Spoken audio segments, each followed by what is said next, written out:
Hi, Mr. Preston, Matt. I wanted to put together this video so you can see the presentation that I put together for our GSM at your request for RNDC Kentucky. They told me that they didn't record what I put together for you or the presentation, and I just really wanted you to know that I did my best and see what I did. So it's not the best. I put together really quickly. You told me Wednesday.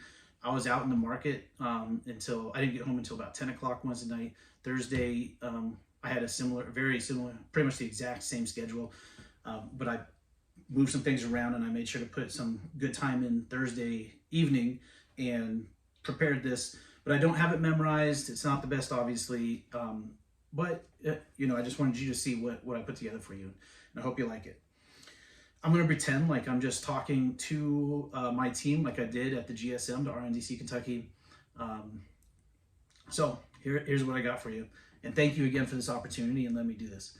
I really appreciate it. Hey everyone, I'm going to talk to you a little bit today about Talbott Winery.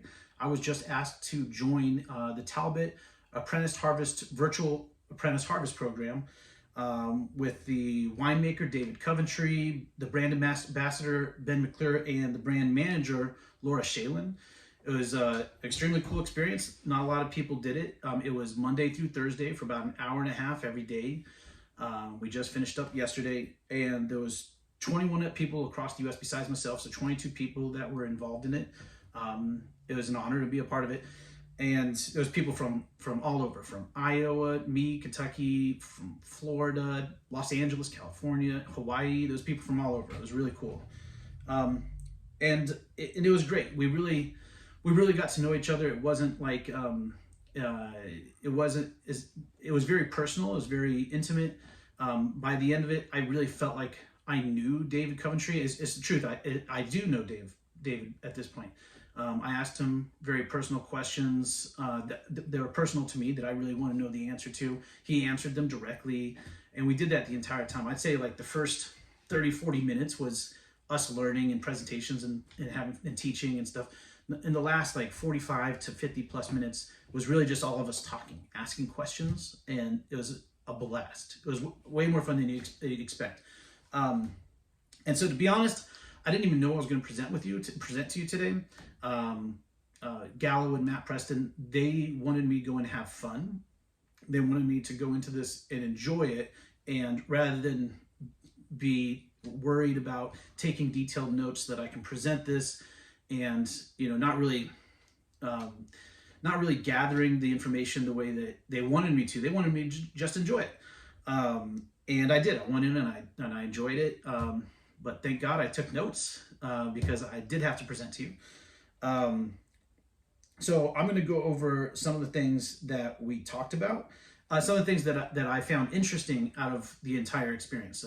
So I really liked history, the mechanics of the vineyards, and the wines themselves, tasting the wines. And near the end, we started tasting the wines, and we were doing this like pairing and seeing how the Talbott wines paired up with different things. And they sent us this really cool kit. So I got this kit in the mail. It looked like this. And you opened it up, and they sent a bunch of really cool things. And some of them were like this right here. It's cocoa powder, some cranberries, and this sriracha. And we tasted the sriracha with like the Cali Heart Pinot Noir, and you could see, and we just like kind of experimented and saw how it really exploded the spice in your mouth. We tasted the cocoa with the Sleepy Hollow Pinot Noir, and just kind of experienced the smothering that you get from that.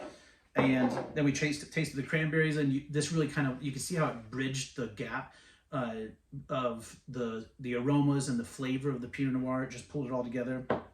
So that was really cool. They sent us some other cool things like soil right there. That's actual soil from Sleepy Hollow, loam soil. Never had dirt sent to me in the mail before, but that was interesting. They sent us this cool fabric, so satin and velvet. And what David had us do is while we were drinking the wines, he had us feel this. So we felt this while we were closed our eyes, tasting the Cali Heart Pinot Noir, we felt saddened. And you hear people describe wines in a lot of different ways, and sometimes it comes down to texture. And this is a way that just really pulled those senses together. We tasted the velvet with the Sleepy Hollow. And like I said, it just pulls everything together. And when you're talking about wines in the future, it just helps you register it a little bit better. So that's really cool. I'm going to use this at my next event. I'm doing a Pinot Noir wine dinner soon, and I'm going to use that at it. They also sent us these cool barrel staves, and they're toasted. So you have a couple, I don't know if you guys can see that, but you have one that's medium and then one that's medium plus toasted. And we tasted wines from each of these and saw what the toasting did to the wine. And it was just really interesting and a lot of fun. Again, I'm going to use these too at that Pinot Noir dinner that I'm doing next weekend. And then they also sent, at the end of it, they sent this cool gift box. It was just a thank you box. And let me open it and show you what I got.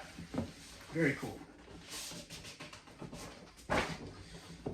And opening the box, it was part of the experience, just so cool. Open it, and there's this way that it's presented to you. This thank you card came out of it first. Very nice. And then these really gorgeous wine glasses, Talbott Vineyards wine glasses. Look at those suckers. How cool is that? So cool. So thank you very much for that.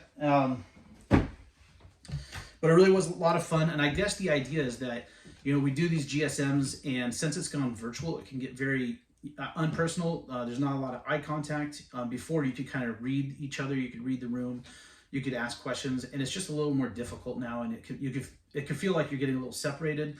So this is a way to just keep us a little bit more involved and connected.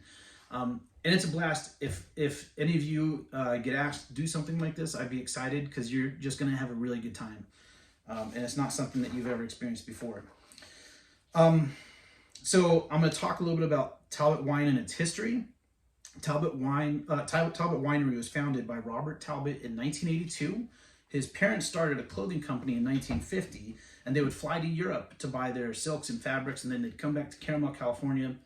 And that's when they realized the similarities between the wine business and the clothing business. And they decided to start up a winery. And I think David Coventry mentioned that they said they went from Haute cuisine to haute couture to haute cuisine. Kind of clever. So Robert Talbott planted his first vineyard, Diamond Tea Vineyards, on his Diamond Tea Ranch in 1982. It was a very small vineyard, of course, at first, and he slowly grew his reputation. But as he was growing, he had to source his grapes because he was so small, and he sourced from Sleepy Hollow Vineyards, which is actually inland a little bit more in the Salinas Valley. And Sleepy Hollow just has phenomenal grapes. It always has and still does to this day. So good that they actually received Grand Cru status by Wine Enthusiast magazine. Only 2 vineyards of all of Monterey received Grand Cru status. That is Morgan Double L Vineyards and Talbott Sleepy Hollow. And they share a fence. They're basically the same place. But Sleepy Hollow is right here. You probably can't see that, and then Diamond Tea is right here. So you can see it's a little bit more inland, but it's on Salinas Valley, right at the top northern part of Santa Lucia Highlands. In the 1990s, Sleepy Hollow actually came up for sale, and Robert Talbott jumped on the opportunity, bought the land, bought the vineyards, and immediately built his winery there. And that's where the Talbott Winery is to this day. And that's actually also how and when they got the status of a state-grown vineyard. And that's 100% a state-grown vineyard. And that's what they still are to this day. 100% state-grown vineyard. So what makes this particular location the best spot for creating this kind of Chardonnay and Pinot Noir? It's really how it's built. So the place is extremely cool. It's like somebody went in and built this place, this natural place, to make wine. It's amazing. I really get into cool things like how Napa Valley uses the cool air from the bay, or how down in Santa Barbara, a little bit farther south, well, you have the coast ranges, the mountain ranges that go up and down the coast, north-south. But when you get to Santa Barbara, it goes east-west. That's because Santa Barbara, the coast in Santa Barbara goes east-west, and then it goes back down to LA. But right there, the mountain ranges go north-south, east-west, then back down again. When they go east-west in Santa Barbara, it opens up the valleys and the mountain ranges to the Pacific Ocean. So you get all this cool air that comes in off the Pacific and goes through these valleys. It cools down Santa Rita, Santa Ynez, and all that. And that's how you're able to have these great Pinot Noirs and Chardonnay that far south. Monterey Bay is just like this. And Santa Lucia Highlands specifically. You have the Monterey Bay up north. It's a machine. You have Monterey Bay up north. And it's a 2-mile deep, 60-mile wide canyon in the ocean. And it's basically like a big crater. It's 2 miles deep of just ice cold ocean, frozen, very cold, frozen, not frozen, it's ice cold ocean water, 2 miles deep of it. And what this does is extremely cold air settles on top of it. Then you have the Salinas Valley that goes southeast. It goes inland down to like the Paso Robles areas, Bakersfield, Ridgecrest. I was actually born in Ridgecrest, Mojave Desert's down there. It gets very hot, I can tell you. But what this heat down here does is it pulls the air down this corridor, this canyon from the bay. So you have these mountains on each side. There's a valley like this corridor, and it's like a tunnel. It's like a funnel. It gets wider up at Monterey Bay, and it comes down to a fine point down at Paso Robles. And what this does is it pulls the cool air, and then you also have the Santa Lucia Highlands, which is up in the northern part of Salinas, and it protects the Salinas Valley and all the vineyards in the valley from the harshness of the Pacific. So why is all this important? Pinot Noir and Chardonnay grapes like to ripen very fast. So you want to slow down that ripening season for them for the best wines. The best way to slow down the ripening season is to make them cold and dehydrate them. So when you're pulling all this cold air from the bay down this valley across the vineyards, it does a couple things. It stresses the vines, which makes them stronger, but it also dehydrates them. So it's all the wind blowing over the leaves pushes off and dehydrates the water that's on the leaves. And when the vines themselves register that they're losing water, they start to shut down their photosynthesis. They stop producing sugar, and they put everything that they have left into each berry that they have. So it just fine tunes each berry, and it's putting all the nutrients and everything it can get into the skins of the berries, but mostly the skins of everything that it has left. This is called carbon loading. But this is how you make a fantastic wine, is by getting vines to act this way. And all this works together, doing this to those vines naturally. Let's see. So another thing that David Coventry pointed out is that each mile that you go inland, the temperature goes a half degree to a degree warmer. Each mile you go closer to the coast, it gets a half a degree to a degree colder. So you can see that Sleepy Hollow in that picture I showed you is at the most northern point in the Salinas Valley that you could be, while still being protected by Santa Lucia Highlands, the barrier. So it's closer to the bay. So Sleepy Hollow itself is closer to the bay, where into the coast, so it's colder. It's protected by Santa Lucia Highlands, and it's getting these winds. So that's all those come to play together to make this perfect location. Another important factor is that in the evenings, there's a fog that grows on top of the bay. So this fog settles down on top of this bay, and the cool air is getting sucked down. While it's getting sucked down, the fog starts to creep down this valley, and it goes all the way down to Paso Robles, and it blankets and covers the vineyards for the evening, and it puts them to bed. In the morning, the sun comes out, and it starts to clear the fog away. But when it clears the fog, it starts clearing the highest elevation vineyards first. The fog disappears up high first. The lower the elevation, the longer it takes for the fog to clear, and this causes the ripening to start later in the day. So this is also a factor in slowing down the ripening season. And even though it's called Santa Lucia Highlands, it's really not all that high. It's only like 400 to 600 feet elevation. I might be wrong about that, but it's somewhere around there. So it's not the highest point. So Sleepy Hollow is just at the right, perfect spot for that fog. Okay, and last point that makes this the perfect location for making Pinot Noir and Chardonnay, and like a machine to make Pinot Noir and Chardonnay, is the temperature in Santa Lucia Highlands is more consistent than in any other part of California throughout the year and from year to year. So that includes just all of it, Napa, everywhere. And here's this, I'm gonna show you this map. You can see the green line. I don't know, you probably can't see it, but this is what they showed us. I took a screenshot of it and I just want to show you. There's a green line and there's some other lines. The green line is Santa Lucia Highlands.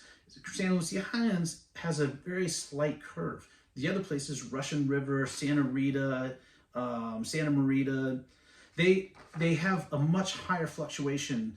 The line goes up high and comes farther south. And Santa Lucia Highlands is the straightest out of all of them. So that just is telling you that it has the least amount of fluctuation in temperature, and that's throughout the year and year to year. So what this does is it provides a super consistent wine every single vintage, but it also provides consistency. It provides high quality year after year. So some places, you know, that you could taste, like in Burgundy and parts of just California even, you can taste if they've had a good year or a bad year. You can taste if there's differences in temperature. You can taste all types of things. You know, if you're getting something from Santa Lucia Highlands, and Sleepy Hollow in particular, that it's going to be, you know what you're going to get out of the bottle, and you know it's going to be good. There's not a lot of fluctuation there. So that's great for customers. It's a security. You know what you're drinking. And quality on top of that. So I'm going to quickly go over two of the wines that we tried. The 2017 Cali Heart Pinot Noir, and they're both 2017. And the 2017, oh, I had it wrong, 2017 Cali Heart Pinot Noir, and 2017 Sleepy Hollow Pinot Noir, right there. Cali Heart, this is both tank and barrel fermented, so it gets some oak. 35 to 40% of the juice of the grapes in this bottle comes from Sleepy Hollow itself. The rest comes from Olson, which is farther south in Santa Lucia Highlands. But this comes from the North Ranch, and that's just amazing. It's a great price. It's an unbelievable price, and you get almost half the juice in this bottle comes from Sleepy Hollow. So you're getting a great deal on some wonderful juice. It retails for $20 to $25, but we have it at $18.39 off premise, and $15 on premise at Case One. We do have this actual vintage in stock, so we have this right here. We have 16 cases in inventory as of yesterday, and it's a great wine. I would take it out to your customers and show it to them. It's showing really well. They're gonna love it, especially for that price, $15 on premise. Sleepy Hollow. This is 100% barrel fermented, so it has a lot more oak, bigger, bolder. It's the one that we tasted while feeling velvet. 2017, this one was a warm vintage, and you can taste the warmth in this bottle. There's a lot more like mango and papaya and tropical fruits. But we actually have the 2014, which is really cool. We don't have this vintage in. We have the 2014, but David Coventry explained that about 6 years in is when a Pinot Noir is really starting to show its colors and hit its stride. He said that at 2 years is when you can first start drinking a Pinot Noir. 4 years, and it's starting to come together. It's really starting to express itself the way it should be. 6 years is where it's at, and beyond even. But 6 years is wonderful. And since we have the 2014 being 2020, it's perfect to take it out right now. I'd even say possibly, because this was amazing, that the 2014 might even be better than this 2017. So get that sucker out. Show it to your customers. It's going to be perfect right now. It retails for $33 to $40, but we have it for $30.76 off premise and $26 on premise at Case One. We have 22 cases of the 2014 left in inventory as of yesterday. So that's pretty much it. You know, it was a great experience. I'm going to finish on just a question that someone asked the winemaker David Coventry. He was asked, and his answer to it, he was asked if he would ever start growing Syrah at Talbott, and he answered with a question, with a riddle. What's the difference between a case of Syrah and a case of syphilis? you can eventually get rid of a case of syphilis. So I think that's a no. So that's it. That's what I put together. That's the presentation. I hope you enjoyed it. I hope you're glad that you chose me to help you with this, Matt. And thank you again. Anything you ever need, I'm always going to do it for you, and I appreciate the opportunity. Thank you. Bye, sir.